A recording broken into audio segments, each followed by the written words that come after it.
The House of Representatives has approved a White House request to claw back 2 years of previously approved funding for public media. The rescissions package now moves on to the Senate. This move poses a serious threat to local stations and public media as we know it. Please take a stand for public media today at goacpr.org. Thank you. A note before we get started, this episode contains graphic descriptions of abortion and suicide. If you or someone you know may be considering suicide or is in crisis, call or text 988 to reach the Suicide and Crisis Lifeline.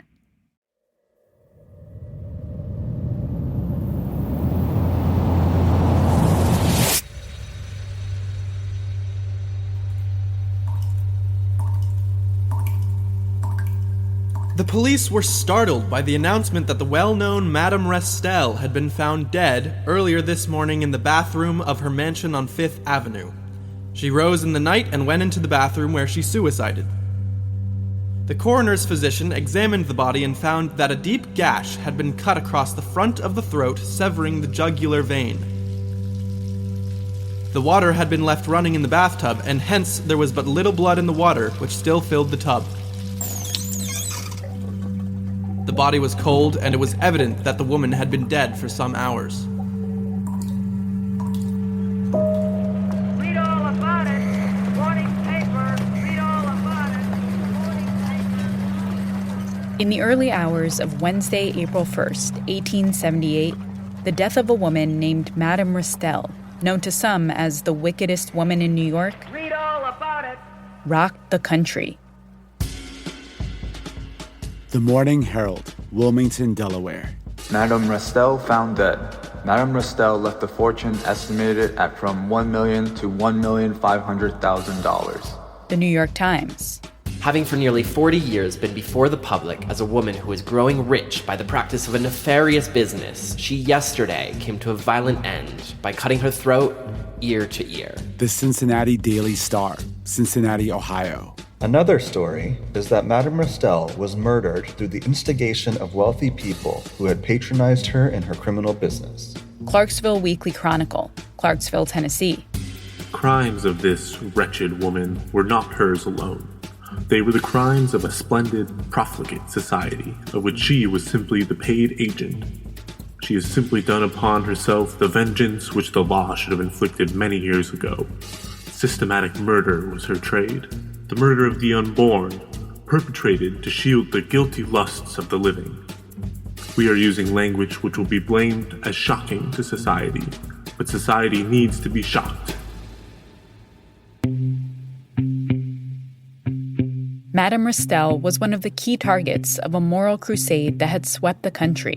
A crusade that started in the 1800s and led to a century of criminalizing abortion. A century that came to an end in the early 1970s. Good evening. In a landmark ruling, the Supreme Court today legalized abortions. The majority said that the decision to end a pregnancy during the first 3 months belongs to the woman and her doctor, not the government. Thus, the anti-abortion laws of 46 states were rendered unconstitutional. Roe versus Wade. People, I think, still think that abortion was never practiced and was always illegal until the Supreme Court decision in 1973.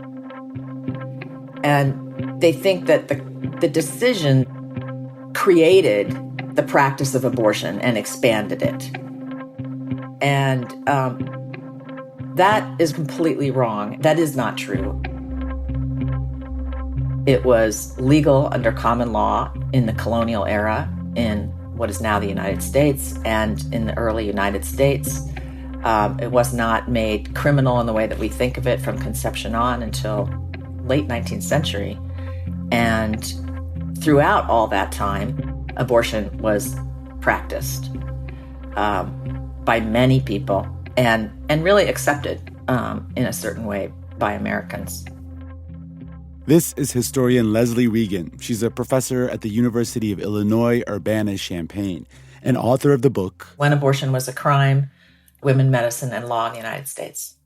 In the country's early days, people like Madame Restell were thriving.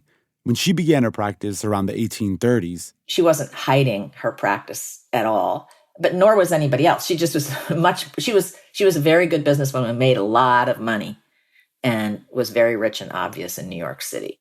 But by the end of her life in 1878, Madame Restell was facing criminal prosecution, and some had branded her a monster in human shape.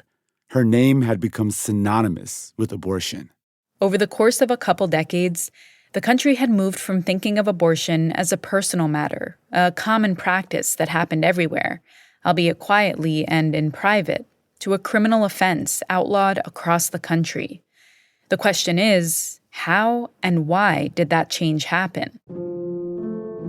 I'm Rand Abdel Fattah. I'm Ramteen Arablouei. And on this episode of Throughline from NPR, we're looking back at how and why laws outlawing abortion in every state were put on the books in the first place. Coming up, a moral crusade is born.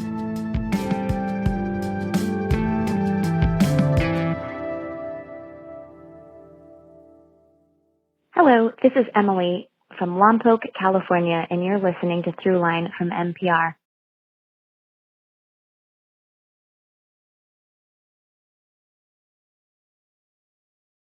Part 1. The Quickening.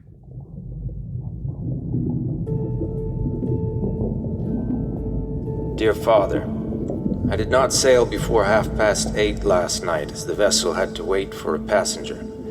After we had started, a fog came up, and we had to anchor in the Narrows. I never was out in such rough weather in my life. On deck nearly all the time, and yet was not so sick as I was the other day. In 1849, when he was 19 years old, Horatio Storer sailed from Boston to the wilds of Labrador, Canada, on a research expedition alongside a naturalist, an expert in the natural world. They were interested in the process of reproduction, which they hoped to learn more about by studying the embryos of birds and fish. Hundreds of fish are strewed on the shore, among which I noticed menhaden, herring, goosefish, smooth and prickly. It was the early days of embryology, a branch of biology focused on prenatal development of embryos and fetuses. Charles Darwin, a naturalist himself, would soon publish his theory of evolution, drawing a direct line between man and beast. Horatio Storer was fascinated by all of it: embryos, nature, the circle of life. So when he got back home to Boston, he decided to enroll in medical school, following in his father's footsteps, who was a doctor who specialized in obstetrics, a modernizing field of medicine focused around childbirth. It was a time in which there was the burgeoning professionalization of obstetrics by white men of medicine. This is Michelle Goodwin, a professor of law at Georgetown Law. She's written a lot about the legal history of abortion, including Policing the Womb, Invisible Women, and the Criminalization of Motherhood. These are the people who were leading the way in terms of the professionalization of this new thing, obstetrics. And at the same time, they were articulating their insecurities and really a level of high disregard for midwives. There are different theories on why some doctors began to get interested in childbirth. Some historians believe it was a money grab. If you delivered the baby, the family would call you back for all the falls and fevers that came after that. Others believe these doctors genuinely thought they could make childbirth safer for women. In the early 1800s, around 500 in every 100,000 births ended in the death of the mother. Today, that number has dropped by 95%. So it was a lot more deadly then. And doctors like Horatio Storer thought they were helping women at a time when women didn't have much of a say. But women didn't necessarily want their help.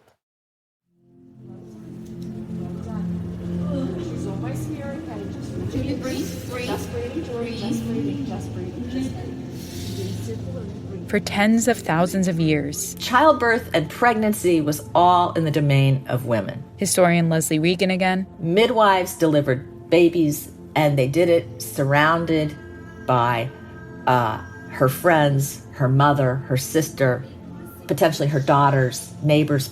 There was a crowd of women involved in the delivery along with a midwife. But in the early 1800s, as more doctors, male doctors, doctor equaled male, entered the delivery room, which is in the woman's, in her own home, in her own bedroom or her mother's bedroom, that began to shift a millennia-old dynamic. And as you can imagine, having a man in the room suddenly introduced some awkwardness. Especially a brand new doctor. Sometimes they've never seen a childbirth at all. New doctors like Horatio Storer. So they could be coming in, and they're surrounded by older women who know what's happening. And there are these stories in doctors' diaries of, they've been taught you need to shave the woman's pubic hair, for sanitation before you deliver the baby. And they pull out that shaver, and they're kicked out of the room. They're like, you are out of here. You're not doing this.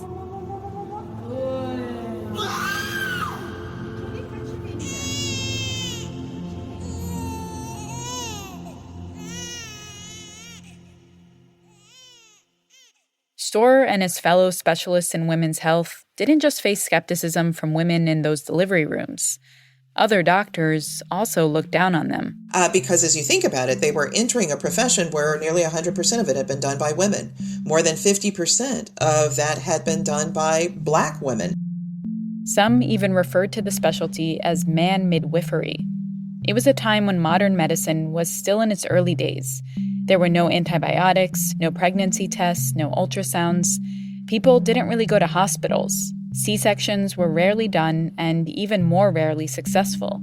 Not to mention, some considered it improper, even offensive, for a male doctor to perform a pelvic exam, especially as the field of medicine was still trying to establish itself as a bona fide profession, mainly in the United States and Europe.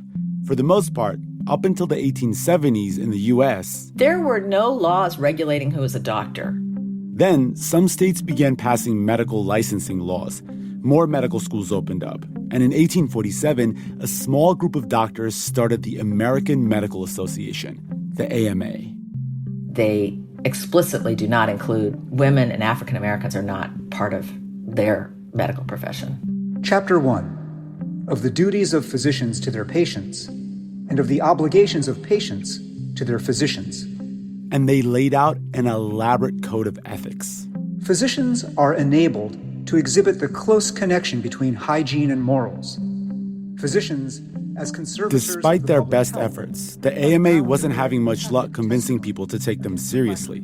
The editor of the Cincinnati Medical Observer described physicians as a body of jealous, quarrelsome men whose chief delight is in the annoyance and ridicule of each other. By the time Horatio Storer came along in the 1850s, they were desperate for ideas about how to make their profession more respectable. And Storer set his sights on abortion. Just as women had overseen childbirth for most of human history, they'd also been on the front lines of ending unwanted pregnancies, of carrying out abortions. But in early America, they wouldn't have been using the term abortion. At the time, it was referred to as restoring the menses, trying to get your period again. Taking herbs, taking teas, riding horses, falling downstairs, trying to get their menses back. It was considered acceptable for women to restore their menses up until the moment of quickening, when they felt quickening, when they felt movement.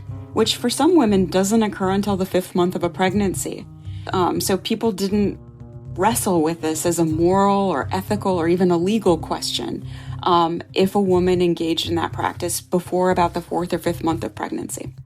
There were no laws in place to prevent abortions before quickening. And so the conception of when life began really began at the moment of quickening. By some estimates, in the late 19th century, around 2 million abortions were performed each year, which means the number of abortions per capita was several times higher than it is today. Keep in mind, birth control options were very limited then, so there was less you could do to prevent a pregnancy in the first place. Quickening is recognized, and the law and churches and, the general community understands that this is in women's purview in terms of what's going on with their bodies. They know their bodies. In other words, it was your call as the woman to say when or if you felt movement. So I think one thing that people misunderstand about the opposition to abortion is that people assume that there's always been a vibrant religious or moral opposition to abortion. And that, in fact, that's actually relatively recent. It's not something rooted in ancient history. This is Carissa Haugeberg. I'm an associate professor of history at Tulane University and author of the book, Women Against Abortion, Inside the Largest Moral Reform Movement of the 20th Century. The question is, how does this go from being a personal, private decision, either among women or between couples, to one that the state becomes invested in? This question brings us back to Madame Restell, the so-called abortionist of Fifth Avenue. Get your morning paper, read all about it. Madame Restell, female physician, office and residence, 148 Greenwich Street, between Cortlandt and Liberty, where she can be consulted with the strictest confidence on complaints incidental to the female frame. Years before Horatio Storer started building up his name in medicine, advertisements for Madame Restell's services filled the papers. $5 for a packet of preventative powder, $1 for female monthly pills, and if those didn't work, she offered surgical abortions, $20 for poor women, $100 for the rich. She called herself a doctor, just like many others in the business did. Dr. Dow advertised, Dr. Carswell, Sleeping Lucy in Vermont. They were all creating a persona, a brand, like Madame Restell. She arrived in New York City from England in 1831 with her husband and newborn baby. Back then, she went by Anne Trose Summers. But within months, her husband died of fever, and she was left on her own. Looking around, she saw that the marketplace for helping women prevent and end pregnancies was thriving. So she changed her name to Madame Restell and opened up shop. The pills sold in this marketplace turned traditional folk remedies that had been around for centuries into commercial products. They didn't always work, and sometimes produced harmful side effects. Some women died. The American health marketplace in general was kind of dangerous. People were routinely sending away for herbal remedies to cure all manner of maladies. Some states began passing poison control laws. It was a desire to protect women from ingesting poisons that might harm them. Madame Restell and others began to be charged under these laws, but the penalties were never too harsh. And though it earned Madame Restell some critics in the papers, she continued to celebrate her abortion business loudly, living a life of luxury. 1847, the Sunday Dispatch, New York City. Madame Restell is showy enough for a princess. She likes fine carriages, handsome horses, and expensive living. Her pew is one of the pleasantest in a very fashionable church. She has fortified herself too strongly ever to be overthrown. At that point, no one, least of all Madame Restell herself, believed her reign would ever end. But those poison control laws were just the start of a moral tide that was sweeping the country. It has been said that misery loves companionship. This is nowhere more manifest than in the histories of criminal abortion. And it would lay the foundation for a campaign to make abortion not only immoral, but illegal. A campaign that would eventually take down Madame Restell and the entire abortion marketplace. A campaign led by Horatio Storer. If we had proved the existence of fetal life before quickening has taken place or can take place, we are compelled to believe unjustifiable abortion always a crime. Coming up, Horatio Storer launches the Physicians Crusade against abortion. Hi, this is Tobias Dwyer from Ann Arbor, Michigan, and you're listening to Throughline from NPR. Part 2, A Century of Criminalization. The moral guilt of criminal abortion depends entirely upon the real and essential nature of the act. It is the intentional destruction of a child within its parent. And physicians are now agreed from actual and various proof that the child is alive from the moment of conception. In 1860, governors of every single state in the U.S. received this letter from the recently established American Medical Association. The evil to society of this crime is evident from the fact that its instances in this country are now to be counted by hundreds of thousands. But there was really only one guy holding the pen. Horatio Storer. Carissa Helgeberg again, who studied the formation of the anti-abortion movement. Basically, he ghost wrote a letter from the president of the AMA, so it looked like it was coming from the president, but Storer was actually the one who wrote it, saying that the AMA opposes abortion, and he used the language of morality. In reality, there is little difference between the immorality by which a man forsakes his home for an occasional visit to a house of prostitution, that he may preserve his wife from the chance of pregnancy, and the immorality by which that wife brings herself willfully to destroy the living fruit of her womb. The letter was pivotal to what historians call the Physicians Crusade against abortion. And Storer was making a few key arguments for why abortion should be illegal across the country. First, he introduced a new idea. The child is alive from the moment of conception. That life began at conception.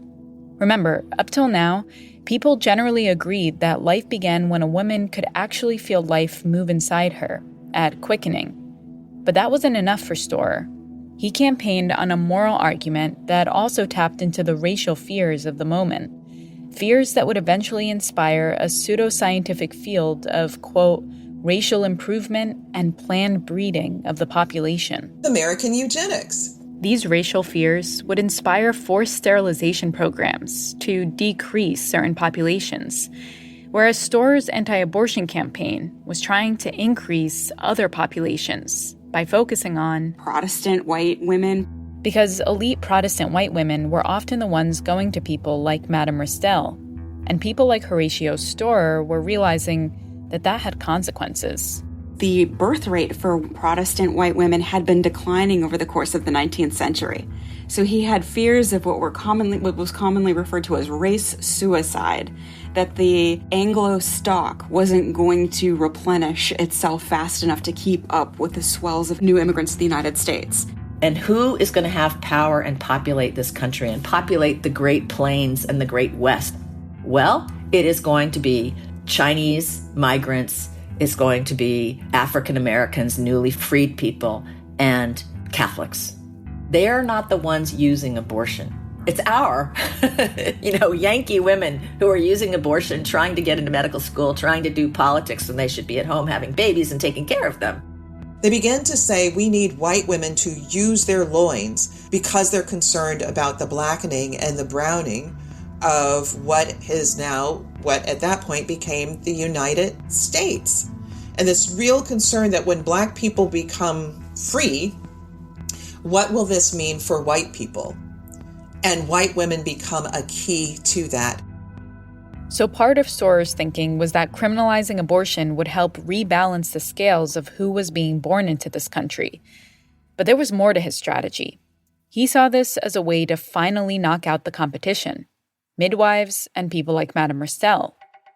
And so if the AMA could wrest control over the marketplace of abortion, it would be lucrative to this growing cadre of university-educated, mostly male physicians who were beginning to specialize in things like obstetrics and gynecology. So midwives were slandered in this campaign. Described as unsanitary, unclean, as unmoral. And as clueless as the mothers themselves. Saying women do not know. They don't know when they quicken. And really makes fun of women's own sensations and knowledges and says, some of them quicken at 1 month, some of them never quicken at all, and then they have a baby. They may very constantly be recognized by the physician in cases where no sensation is felt by the mother. So there's this scoffing at women's knowledge, saying, this is a sin, this is murder, you're killing children. By the moral law, the willful killing of a human being at any stage of its existence is murder. And the general public and women don't get it. They don't know that. And we need to change the laws. So to help people get it, Storer wrote, Articles, books, reports, speeches, all to make his views on abortion and women clear. In one lecture called The Origins of Insanity in Women, he advocated for ovariectomies for women who, quote, have become habitually thievish, profane or obscene, despondent or self-indulgent, shrewish or fatuous. The solution, as he saw it, remove the cause. A woman's reproductive organs. He was really hostile to women. And that hostility was starting to gain traction. A few years into the campaign, some states began to pass laws outlawing or restricting abortion. Perhaps the harshest was in Connecticut in 1860. The law got rid of the quickening rule and made abortion a crime for which the abortionist and the woman getting the abortion could be fined and jailed. And over the next few decades, most states across the country would adopt similar laws, thanks in part to another campaign that was going on at the same time, that was getting even more attention. It was led by a Union Army Civil War veteran named Anthony Comstock, who's well known for leading the anti-birth control crusade of the 19th century. Anthony Comstock was a descendant of some of the earliest Puritans in New England. He took that ancestry to heart and went on to work with the Young Men's Christian Association, the YMCA, in New York City, and founded the New York Society for the Suppression of Vice. And he dedicated his life to exactly that, suppressing vice. In 1873, Comstock began lobbying Congress to pass anti-obscenity laws. There had been a rise of prostitution and new forms of birth control, like diaphragms and rubber condoms, all of which triggered a powerful backlash, a backlash that culminated in the Comstock Law. The criminalization of sending materials through the mail that could be seen as obscene. That no obscene, lewd, or lascivious book, pamphlet, picture, paper, print, or other publication of an indecent character or any article or thing designed or intended for the prevention of conception or procuring of abortion, nor any article or thing intended or adapted. The law made it illegal to mail sex toys, pornography, contraception, abortion drugs, or even information about contraception and abortion. Including some medical books that had pictures of anatomy, right? It's just how deep it went. But here's the thing. Comstock conflated birth control with abortion. He saw no difference between the two, which meant that abortion was wrapped up into this new law, making it a federal offense to send or order material about abortion by mail, with punishment of up to $5,000 in fines, which is over $110,000 today, and up to 10 years in prison. The law was the first of its kind in the Western world. Between Comstock's laws and Horatio Storer's crusade, by 1880, every single state had a law outlawing abortion on the books. These laws launched a century of criminalization. So in the terms of the way the laws are written, there is always an exception written into the laws that allow for medical professionals, for doctors, to perform abortions if they, in their medical judgment, believe it is necessary to save a woman's life or to save her health. This is clearly written from the perspective of a specific group of the medical profession, and they're really claiming abortion as theirs. It is the procedure that doctors can perform if they believe it is medically necessary. And that medically necessary is not defined in the law, but it does mean that they can kind of control this and also say, other people, midwives, Madame Restell, immigrants, bad people are doing this procedure, and it's immoral, and now it's illegal. Unless it's done by us, doctors. In the end, Horatio Storer and the AMA's campaign against abortion, aided by Anthony Comstock's anti-contraception campaign, was a success. And although not all doctors agreed with or followed the new laws, midwives and entrepreneurs like Madame Restell were still sidelined as male gynecologists and obstetricians took over. But they didn't just lose business. They were in danger now that their very livelihoods were illegal. Things were especially dire for Madame Restell. since she had been so public and bold about her services. Her clientele were mainly upper-class white women. The women's Storer believed she'd be having more kids. All eyes were on her as these laws took hold. And Comstock made it his mission to end her.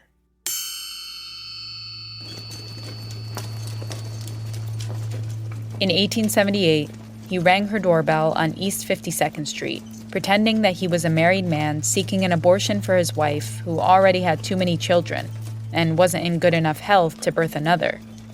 She sold him some pills, and he was on his way. But the next day, Comstock returned with a police officer who arrested Restell. As always, Restell went to the press. He's in this nasty detective business. There are a number of little doctors who are in the same business behind him. They think if they can get me in trouble and out of the way, they can make a fortune. If the public are determined to push this matter, they will have a good laugh when they learn the nature of the terrible items of the preventative prescriptions. Of course, if there's a trial, it will all come out. But there was never a trial. Restell became distressed. She paced around her house, asking her servants why she was persecuted time and time again. And on the morning of the day she was supposed to appear in court, one of her chambermaids walked into her bathroom to find her dead in her bathtub. She had slit her own throat. When Comstock found out, he took out his file on her and wrote, quote, "A bloody ending to a bloody life."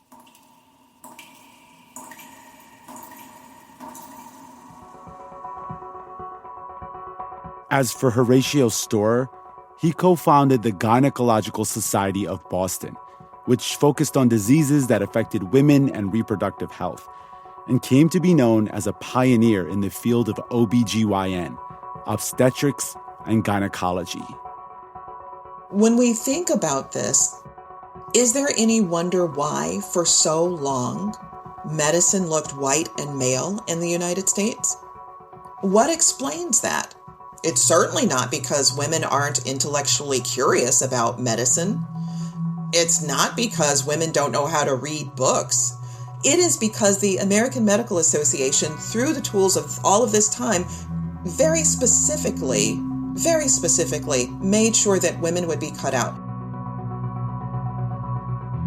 Coming up, abortions go underground.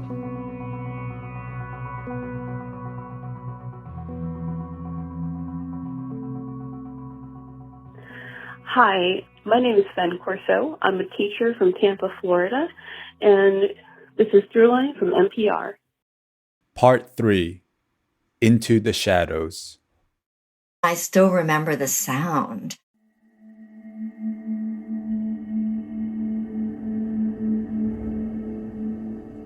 When Joan Lester was 19 years old, she found herself in a dark room with a doctor whose name she didn't know. I don't even know if he was a gynecologist. Alone, at midnight, getting an illegal abortion. What happened next was really common and really graphic. So he told me to lie down on the table, take my pants off first. I lay down on this table. He inserted a curette, which is basically a razor, and began to scrape the inside of my uterus, to scrape out the fetus. And I still remember the sound. In addition to the pain, I don't think he gave me any painkillers. And so I began to moan, and then I think I screamed. He clamped his hand over my mouth. He said, "Shut up." And that's mostly all I remember about it. At the end of the procedure, the doctor gave her a couple of towels. Blood was just coming down my legs, and I remember soaking through the 1 or 2 towels that I had. It hurt like hell. I was probably crying. A few weeks later, Joan was still in a lot of pain.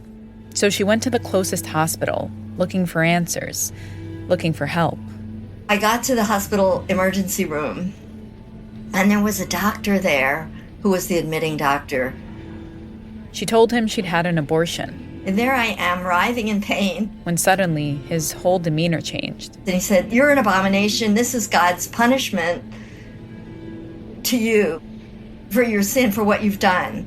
And you're never going to have children. Your tubes are going to be sealed up because you have this huge pelvic inflammatory infection." And he was just screaming at me. Joan was admitted into the hospital and put on antibiotics. If she'd waited, she might have gone into septic shock, when an infection causes your blood pressure to drop to life-threatening levels. Over the next week, she began to recover. And I have to say that this was probably not one of the most extreme examples of what happened to women. They were just all kind of horror stories because we were just completely vulnerable because we had done something illegal. And, we basically had no rights. For decades after Horatio Storer and the AMA got those laws on the books in every state, women continued to quietly seek out abortions in the private practices of doctors who disagreed with or simply worked outside of the laws, which there were plenty of. Those doctors rarely faced criminal charges unless a woman died. It wasn't until the middle of the 20th century that the horror stories of botched illegal abortions, like Joan Lester's, began skyrocketing, a byproduct of a changing world. The hospitals, designed to serve thousands at a time, are equipped with the most modern devices and specialists and expert technicians. By World War II, everybody is in the hospital. John Rogers, Jr., white, 6 pounds. Mother's name, Clara. 95% of the entire population goes to hospital to deliver babies. That's exactly the reverse of the figures when John Sr. was born. There had been a revolution in medicine. Things like x-rays, antibiotics, and sterile surgeries made hospitals important like never before. Childbirth and abortions were theoretically safer than ever. And so abortion, too, is increasingly going to be done in the hospital. And this really changes things. Many OBGYN doctors moved into hospitals where they had a lot more oversight, and hospital administrators who are worried about violating state laws and getting sued formed abortion review committees that would review whether an abortion was medically justifiable or not. And they made it really hard for a woman's abortion request to get approved. Women are subject to multiple exams, usually by both psychiatrists, obstetricians, and then often 3 other physicians. This is an era when many women don't have health insurance. Certainly when there aren't federal programs to help women pay for these services. Certified OBGYN doctors who would have done abortions before were terrified of getting caught now, especially because this shift in medicine collided with another massive change. Babies all over the map.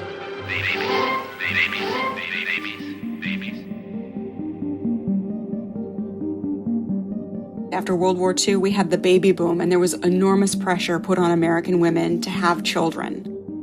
During the Second World War, women had staff jobs in factories and other parts of society as the men went off to battle. When the men came back, You like to cook, don't you, Pet? Well, it's accomplishing something. women were pressured to return into the home and to have children. Get married, have children, and live with a white picket fence. And abortion was at odds with this. City officials, motivated by the social messaging of the time and looking for ways to boost their public profile in the face of growing racial tensions and accusations of corruption, begin enforcing these laws that have been on the books. They start to go after people who've been practicing for 10, 20 years, and they raid them. So we see an explosion of the illegal marketplace for abortion in the 1940s and 1950s. You're thrown underground and into the shadows.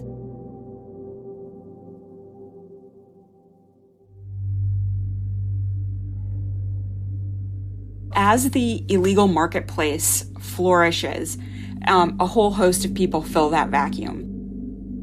some doctors risked losing their license to practice, risked going to jail. and continued providing abortions to women in secret. But the vast majority of women sought to self-abort.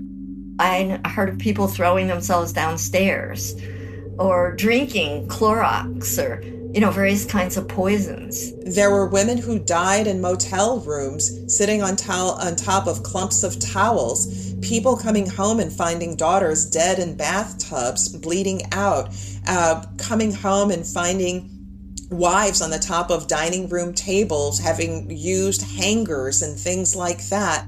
Many women of all social classes, many women of color were getting abortions. The real story here is the difference in outcomes. If you had the means, which usually meant you were an upper middle class white woman, you could pay off someone with a little more training to do the abortion. It was African American women who were most likely to end up in the clutches of the so-called back alley butchers.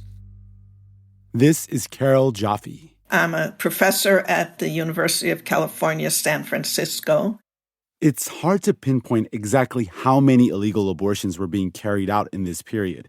Estimates range from 200,000 to 1.2 million per year. There was a cone of silence around it. Many women were too afraid to talk about their experiences, fearing both legal and social consequences. We have to remember what it was like in the 1950s and the 1960s and the shame that was brought about by being a single mother. Women were not supposed to have babies out of wedlock. They were not supposed to divorce their husbands if they experienced domestic violence. It was legal to rape your wife. So in the United States, we're talking about a time in which states' laws protected men who raped their wives. More and more women like Joan Lester were showing up in emergency rooms with infections and injuries caused by botched abortions. 5, 10, 20 a day, hundreds coming in on the weekends. Doctors and medical students were scrambling to help them all. And they're holding their hands while they bleed and die. And this just is, for many people, is intolerable. Abortions, if done in sterile conditions by a trained professional, were rarely deadly at this point. But the illegal marketplace was creating an epidemic. So that drives a lot of doctors to support the decriminalization because they personally know what the results are. And they see it as a public health problem. Doctors teamed up with like-minded lawyers and set out to reform abortion laws at the state level. And the hope is, these doctors will be able to perform more of the abortions that they think are necessary.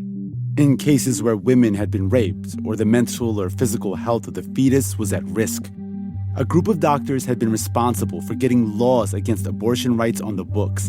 And now, doctors were on the other side of the fight, pushing to get those same laws off the books. More than a dozen states passed reform laws in the late 1960s and early 70s, and 4 states legalized abortion outright: New York, Alaska, Washington, and Hawaii. Almost immediately as states revised their laws, anti-abortion activists began to mobilize. And most of them were Catholic. So they were really the only, stalwart opponents to abortion. On and off for centuries, the Catholic Church had declared all abortion murder. And in the 1960s, a movement began to form around that idea. At this time, as the movement is emerging, would they have been self-identifying as anti-abortion or pro-life? They would have used the language, the descriptor pro-life. Catholics who were coming out of anti-war activism, civil rights activism, anti-nuclear proliferation activism, they believed that life should be protected from conception to death. So they opposed the death penalty. They supported a more generous welfare state to enable women to be able to support families. They saw all of this as a part of a broader movement to protect life at all stages, a, quote, pro-life movement. But outside of this Catholic opposition, the pushback to these reform laws was minimal. Mainline Protestant institutions even came out in support of expanding access to abortion, seeing firsthand the toll of illegal abortions on women and their congregations. A new movement for women's liberation is launched, and once again protesters take to the street to support their demands for total freedom, economically, politically, socially. In the 1960s, the women's liberation movement began to advocate for what one organization called, quote, true equal partnership with men. Equal rights to have a job, to have respect, to not be viewed as a piece of meat. We just want what men have had all these years. Those of us like myself who were involved were just living and breathing, liberation, liberation, liberation. But pretty soon, the mostly white, mostly middle-class leaders of the movement shifted their focus. What is it you're pioneering? What do you want to say? The sexual revolution. I feel we're going into the, beginning of an emotional revolution. They wanted to get rid of the shame and silence that had surrounded women's bodies and sexuality for so long. It's we don't just take our clothes off and say, look, I am nude, it's all very natural. Abortion became a top priority for the movement, and they encouraged women to speak out about their illegal abortion stories. And it was pretty shocking. It was shocking to me. I think it was shocking to everybody how widespread this was. Respected professionals and mothers. Oh my God, they had an abortion? It really changed the conversation. What's so interesting is that so much of the feminist movement of that time in general was very focused on health and was very anti-doctor. There was a tremendous critique of gynecology. The image of a woman in the stirrups became sort of this emblem of female passivity and male power. And suddenly, they found themselves on the same side as these doctors, forced to work with them whether they liked it or not. I have referred to them as, quote, uneasy allies. Who didn't always see eye to eye. It was a clash of style. Feminists wanted sweeping change. Some called for repeal of all laws restricting abortion. They were saying we don't need to be told when it's appropriate to have an abortion by a doctor or anyone else. It should be a private, personal decision. But some people who supported abortion rights worried that framing the issue within the context of the feminist movement and pushing a national agenda might create a backlash.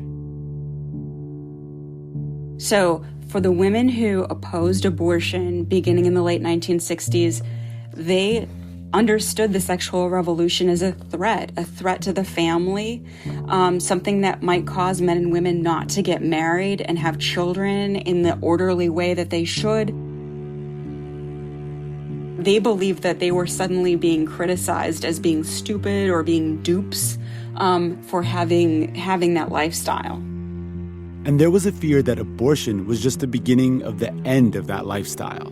That this is part of a moral decline wrought by the sexual revolution. Some of these women began joining the pro-life movement, a movement that was still in its infancy, a movement that was poised to enter a new era. Today we find it the center of a gathering storm as women and men argue the question of abortion, the right to life or the woman's right to choose. In 1970, while all this was happening, a small group of lawyers took on a case in Texas. The plaintiff, a woman named Norma McCorvey, who was listed as Jane Roe in court records to protect her identity. The defendant, Henry Wade, the district attorney of Dallas County, Texas, where Jane Roe lived. The issue? Jane Roe was pregnant with her third child and wanted an abortion on the grounds that it should always be a woman's right to choose. Under Texas law, abortions were only allowed when necessary to save a woman's life. By 1973, the case had made its way to the Supreme Court. Jane Roe had already had her child, but the stakes were much higher by then. If the court sided with Jane Roe, abortion would become legal nationwide. Good evening. In a landmark ruling, the Supreme Court today legalized abortions. The majority... Roe v. Wade was a 7-2 opinion. 5 of those 7 justices who struck down laws criminalizing abortion were Republican appointed. The court ruled that the state could not regulate abortion in the first trimester at all. Only in the third trimester, once the fetus could live outside the womb, could states ban abortion entirely. And the court stopped short of giving women total control over the decision. Quote, "The attending physician, in consultation with his patient, is free to determine, without regulation by the state, that in his medical judgment, the patient's pregnancy should be terminated." Doctors remained a central part of the decision and at the heart of the issue. Still, this was a huge, sweeping change, and abortion was now legal in all 50 states. And everybody thought the problem was done. It wasn't. So what happened right after Roe?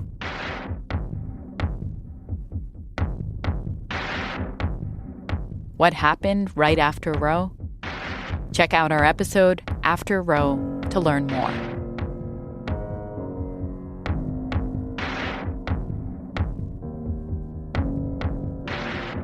That's it for this week's show. I'm Ramtin Arablouei.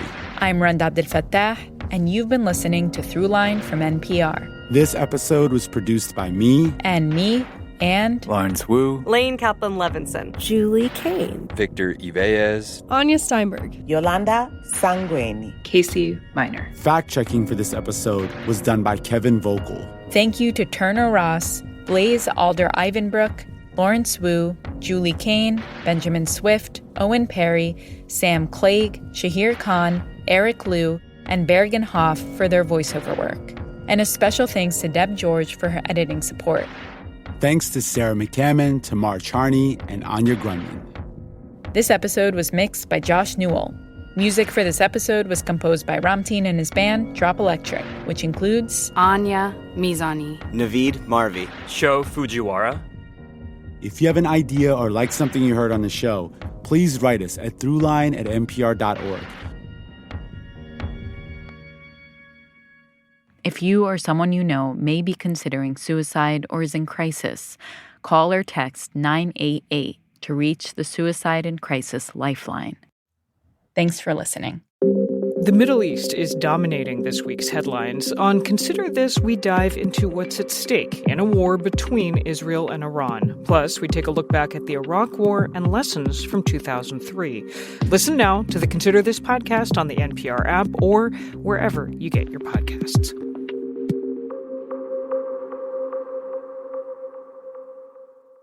These days, there is a lot of news. It can be hard to keep up with what it means for you, your family, and your community.